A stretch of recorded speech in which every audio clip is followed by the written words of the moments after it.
Welcome to Coffee and Bonsai with Tom.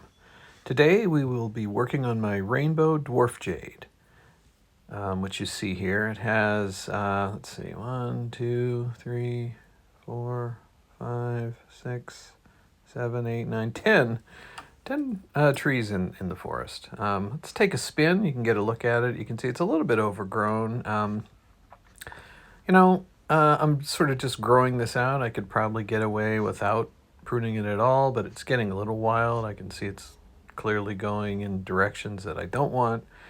And I found, particularly with these Portulacarias, early pruning is great because you can control, from 1 to 2, wherever you cut it, you're going to get 2 new branches, and you keep doing that, and you can have quite a nice canopy or branch development in very little time. Versus just letting it grow straight, and you don't really lose much in vigor because it, you're ending up with more and more leaves, which drive the growth of the tree. So let's zoom in, and we'll start. I'm basically just want to thin it out a bit.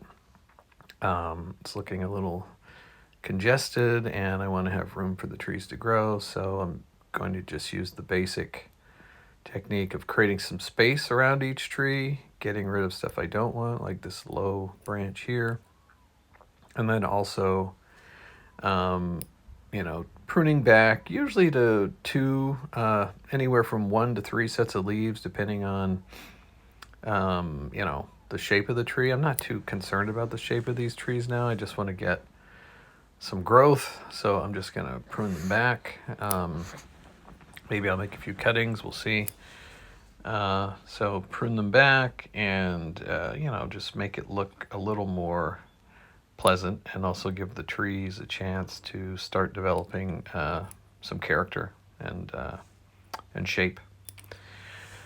But so I will just be applying those techniques as we go around the tree. I usually start with one tree. I'll take this back off of this one, create a little space out the back, or get some branching. And then I move to another tree and keep going until we're all done. So yeah, you can see this one is growing into the tree beside it.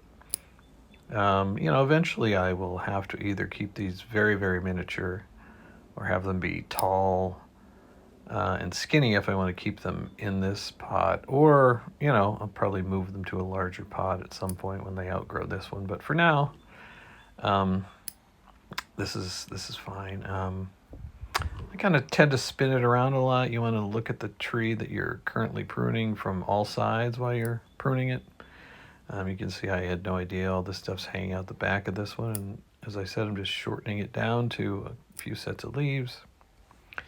I also want to talk about the pot. You can really find some gems. I really like this pot. It's kind of like this beautiful green. It's a Japanese pot, and it has this beautiful, I don't know, I think it's a cherry tree branch with some blue and white.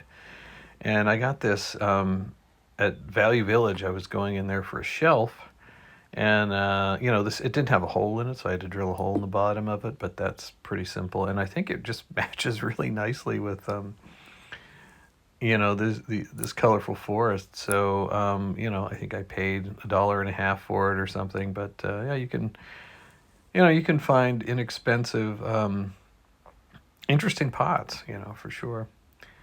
So, let's take this one off on the right. I kind of want to create some more space over here so you can, see each individual tree, and then we'll just let it grow and get really shaggy again. I'm not going to cut this off. You can see it does, you get these white leaves, and that's quite pretty, so I'm just going to enjoy that. It almost looks like a bloom, and leave it there. These 2 back trees are too tall, but I don't know how high I want them yet, so I'll kind of cut those last. This tree is quite overgrown, so I'll take off this lower growth, which I'll never use, even though it is white and kind of attractive. Shorten these back a bit, mainly just to get some branching and ramification. You want to tell the tree to grow more compactly, and pruning the tips are exactly how you do that. Now you want to water this tree less after this because you have less leaves, sucking up water and going through evaporation. So the soil will stay wet longer when you have less foliage. So just keep that in mind. Oh, I'm really taking this one back to its to basics here. Let's see. Yeah, doesn't look.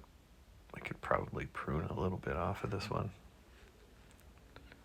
I also tend to any leaves that. I mean, at this stage, it doesn't matter too much, but just in the interest of neatening it up while you're working on it, leaves that go straight down, if you kind of take those off, it looks more convincing. That little tree's quite cute now. You can, we're just clearing out the brush, so to speak, so you can see the trunks and the placement of the trees. This will probably be my main tree, so I'm going to let it go and just get taller and a little beefier. Yeah, I'm not going to touch that one. See, I missed this here. Take that out of there. But yeah, it's a cute little forest, and you can get started with something like this easily and quickly. It's easy to take care of. There are a lot of trees in a short space.